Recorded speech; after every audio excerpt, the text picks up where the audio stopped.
du buur Bamba ni Allahu akbar yàlla buur baa ngi numéro 4 la Mouhamed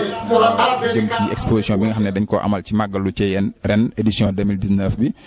ñu am mbégte di leen présenter li nga xam ne moom lañ jotoon a gëstu war koo ànd ak yéen ci màggal gi donc lii mooy li nga xam ne mooy contexte historique bi mooy li nga xam ne moo fi xewoon jamono yi nga xam ne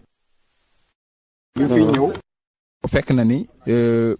ay buur ñoo fi newoon lu mel ni Jolof lu mel ni Kajoor Bawol Fuuta Tooro Siin Saalum ak ñaaneeg yooyu yëpp ak wuli booba ñooñu ay buur a fi newoon ndax loolu mooy liñ màndarga carte boobu moo ne carte historique ba nekk nii lii Jolof Fuuta ay Kajoor ak yooyu yëpp ndax booba ay buur a fi amoon tubaab ba muy ñëw nag daaw dugg ci biir réew mi ndax moom booba jënd ak jaay la daan jëflanteeg nit ñi daan yem ci bunt bi ci lu mel ni Gorée ay Jiwaaloog Ndar ak yu demee noonu ci la daan taxaw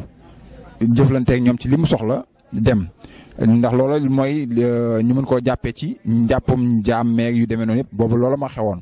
waaye nag bañ ne ba ca kanam nga xam dañoo soxla leneen dafa mel ni dañoo soppi doxalin ndax Faidherbe ba mii ñu bëri dañuy jël histoire am di ko booleeg histoire sëñ Touba te am maana loolu réer da ci am ndax moom jamonoontewul ak sëñ bi fekkante wuñ fi bokk bi fi ñëwee dem ak yu yëpp fekku fi jamono histoire sëñ bi kon loolu dañ koy leeral li tax nag histoire jàpp turam lenn bokk na ci ne moom dugg gi nga xam ne tubaab bi da kon dugg ci biir réew mi di dal ci kaw nit ñi ak ut leneen moom mii nag moo ko sooke muy Faidherbe ba mii nii ndax booba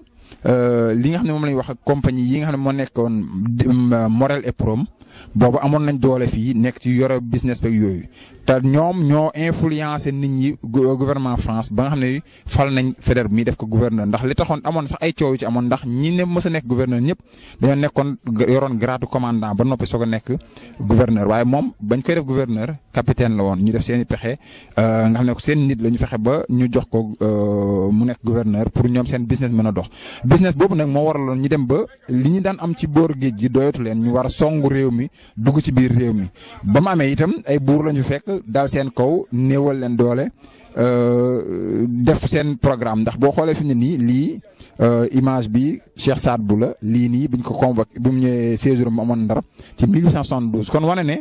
tubaab bi yàgg na ñëw Afrique yàgg naa jëflanteeg mag ñi nga xam ne ñoo fi ne woon yoroon mbooloo moo xam ci diine lañ ne woon ak leneen wala nguur wala yooyu donc ku ne songoon la jéem laa néewal doole moo tax booy déglee léegi yenn waxtaankat yi wala yenn jànkat yi wax naan sëñ bi nee na ko boo njëkkee woon ci man doo dal ci kaw keneen kon loolu lu wér la ndax lii mandagal ndax koo xam ne kii yaa ngi jëflante niñ ca 1872 te booba fekk na yoonu murit taxawagut kon tubaab bi yàgg na ci loolu donc lii muy mel ni kii Samori Touré ak ñeneen ñoo xam ne ñi ay Lat Joor ak ñu ñëpp dal na seen kaw ndax Lat Joor bi muy daanu ci deqale ci 1886 la woon